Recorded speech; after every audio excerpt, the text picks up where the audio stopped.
Time for an upgrade or just fancy a new phone? You'll probably be wondering which iPhone you should buy this year. Don't worry, I've got you covered. This is the iPhone 16 Pro Max. I've been using it for about 2 weeks now. Bad news though, there are a whole bunch of reasons that you shouldn't buy this. Now, in this video, we're going to look at the current iPhone lineup as well as some of Apple's legacy devices to see whether you should be upgrading, and if so, which phone you should think about switching to. 2 quick warnings before we get started. Firstly, I'm not going to show you all the phones here in the studio because, well, buying them all costs a lot of money. I have, however, been down to my local Apple shop and had a really good test of them all before writing this guide. Secondly, if you're looking for a detailed comparison of all the specifications and speeds and battery lifespans, you're not going to get that here because firstly, Apple have got their own handy comparison on their website, and B, well, can't be arsed. Now, what I am going to do is make this an easy decision for you and also help many of you avoid the big trap that Apple wants you to fall into when deciding which iPhone to buy. And in order to do that, we need to talk about the P word. Now, this has been bothering me for some time now, and it's about Apple's use of the word Pro to describe its products. It's designed to give off this air of prestige that one of their Pro lines offers the best and fastest and most powerful version of a device that Apple make. And that comes with this feeling of knowing that this is the very latest tech you can buy from the brand. And that's kind of true, but does that make it objectively the best? In the case of one of their laptops, yeah, you'd be hard pressed to say that a MacBook Air is better than a MacBook Pro. Here, you're going to be paying a premium for pretty much every aspect of this device, and it will perform better than the non-Pro version of a laptop in pretty much every way. So what does the P word mean in the context of iPhones? Well, in the case of the latest release, if you pick the iPhone 16 Pro or Pro Max, that means best-in-class camera, faster refresh rate.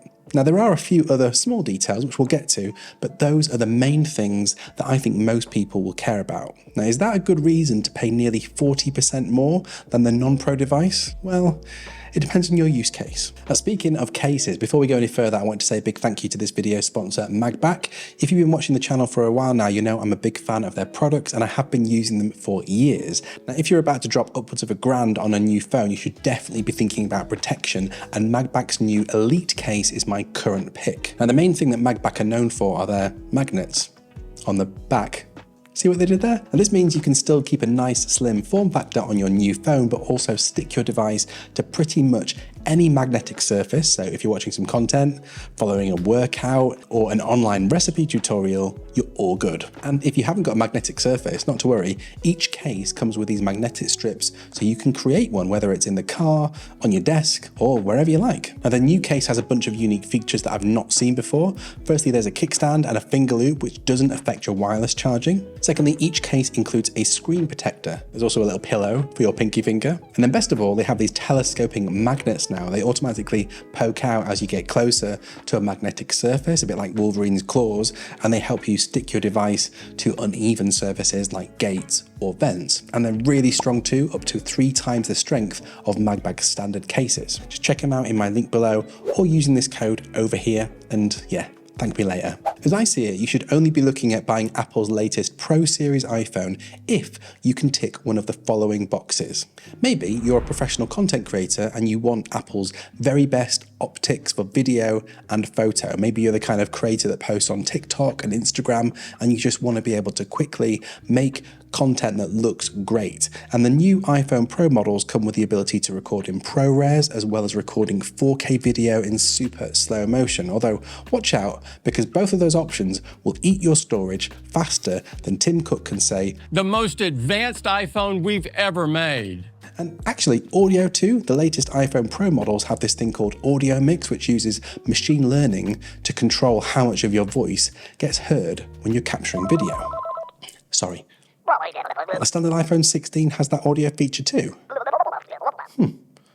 Can't Kind of feels like a pro feature, no? Forget about that audio bit, you get it on all the latest iPhones. You should also only buy the Pro model if you care deeply about 120Hz refresh rates. The same is true of the iPad lineup. If you want 120Hz ProMotion displays, Apple will make you cough up for the Pro model, which is kind of wild in 2024 that you wouldn't get 120Hz as standard, especially given that if you go over to Samsung and buy their base phone, the S24, that comes with 120Hz for significantly less. Most bizarrely, this 60Hz refresh rate has been in iPhone since the very first iPhone released in 2007. Now that fact should tell you something, and it's that despite what most people say, upwards of 90% of people wouldn't be able to tell the difference. The only thing I think might bother you is if you also have a 120Hz device that you're constantly switching between. Maybe you've got an iPad Pro, for instance, and putting that alongside one of the non-Pro iPhones might make the differences more obvious and more annoying and give you a good reason to consider paying the extra. And then finally, maybe you just like having the latest version of the device and upgrade every year regardless. I get it. Maybe it's a business expense. Maybe you just like to know you've got the most recent, most powerful iPhone available. If that's you, no judgment, you enjoy yourself, but watch out for the trap because we are getting to that. I think that's it for reasons to upgrade to the iPhone 16 Pro. There's a really strong argument to suggest that if you're really after a Pro model and you're upgrading from an iPhone 13 or lower, you should just grab last year's model, the iPhone 15 Pro, and you'd still notice an enormous difference.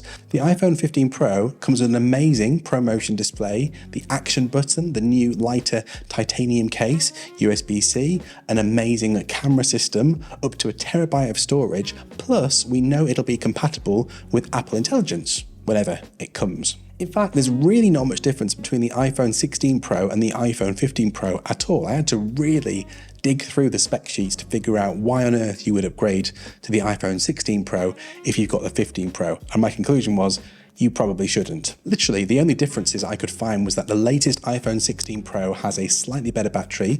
It gets the new camera button, which, by the way, everyone seems to hate, but more on that later.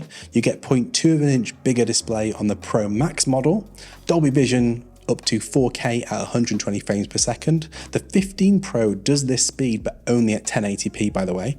You get Apple's latest photographic styles customization, which is basically like custom filters, and that's it. If those things bother you, you might be better off with a 16 Pro or Pro Max device, but for everyone else, buy the 15 Pro model because it's a great phone. Remember I was talking about that trap that Apple want you to fall into? Well, maybe like me, you might have fallen into this pattern of always buying the Pro edition of the iPhone. Well, back in 2019, the iPhone 11 was the first to get Pro and Pro Max variants, and I was intrigued enough to buy one. It had a triple camera setup, a far better display, and a much faster processor than the non-Pro devices, and I'd say they were all compelling reasons. And from that point, I happily dubbed myself a Pro user and never looked twice at the standard edition iPhone lineup.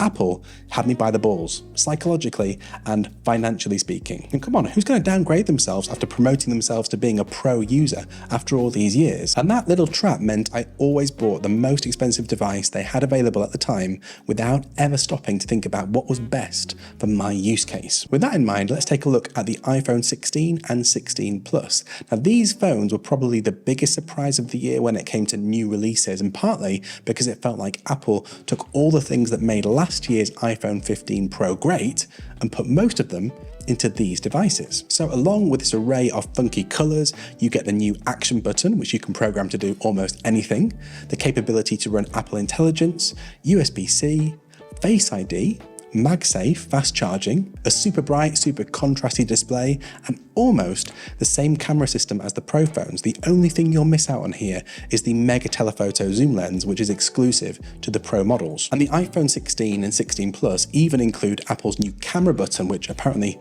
isn't a button, it's more like that slidey touch bar that they used to have on their MacBooks, and yeah, we all know what happened to that. Anyway, it's one of those capacitive triggers that does different things depending on how firmly you press it. Now, for something as simple as a camera shutter, I'd say you don't really want to complicate this. You might miss that shot of your kid walking for the first time or find yourself in the wrong menu setting simply because you're faffing around with this button. Also, it's only really designed for landscape photography, whereas a lot of images that are shot from the hip are just easier to take like this. So Yeah, this is the first year that Apple have had me questioning whether I'm a pro iPhone user anymore. There's another bizarre thing about this year's iPhone release, and that's that Apple have backed themselves into a bit of a corner with the upcoming release of Apple Intelligence. And honestly, I think it's really odd that they lent so hard into this in their iPhone 16 launch and in all the subsequent marketing. I mean, I keep seeing these Bella Ramsey adverts everywhere showcasing Apple Intelligence features, but we're now weeks after the iPhone's release, and no one's got their hands on it yet. Here in the UK, we don't get access until December, and even then, we know it's not going to have all the features that were promised at WWDC. Now, Apple are saying it'll probably be March 2025 until all the AI features are rolled out, which is 6 months after the device that was supposedly A new generation of iPhone, built from the ground up to deliver Apple Intelligence. odd. Another thing, I don't know many average users who know about or are even bothered by Apple Intelligence. I'm thinking about a lot of my non-techie friends and even my wife. They just care about having a good phone that has a great camera and a decent battery life. And I worry that Apple have gone a bit too hard into this feature that many people won't even use when it eventually does arrive. And in doing that, they weren't bold enough to make AI only available on just the Pro lineup. Side note, if they'd have done this, they'd probably have given a lot of people a good reason to upgrade, but nope, Apple Intelligence is coming to the iPhone 16 Pro and non-Pro, as well as the iPhone 15 Pro lineup. I'm sure they know what they're doing. Let's have a quick recap. In broad strokes, if you're due an upgrade from an iPhone 13 or lower, most people should buy an iPhone 16 if you like the smaller form factor, or the iPhone 16 Plus if you like the bigger screen and slightly bigger battery. If you absolutely, positively got to have the best camera Apple make, along with that ProMotion 120Hz display, the Pro lineup will be exactly what you need. And don't forget to discount last year's iPhone 15 Pro models at all when you're making your decision. In fact, I've got a confession to make. At the start of the video, I said this was the iPhone 16 Pro Max. I was lying. In fact, this is the 15 Pro Max from last year. Sorry. It's just so similar, I can't think of a good reason to upgrade, and I review Apple products for a living. I just hope this video made your decision a bit easier to make, but if you want a deeper dive into which iPhone I think you should buy, I made a free downloadable guide which goes into more detail on the differences between each model and also gives some tips for getting the best price when you do decide which one you need. To grab that, just click on this code over here or use my link in the description. And whatever you choose, once you've got that shiny new iPhone, you'll be wanting to kit it out with some fun accessories, and I've got just the thing for you over here. See you next time.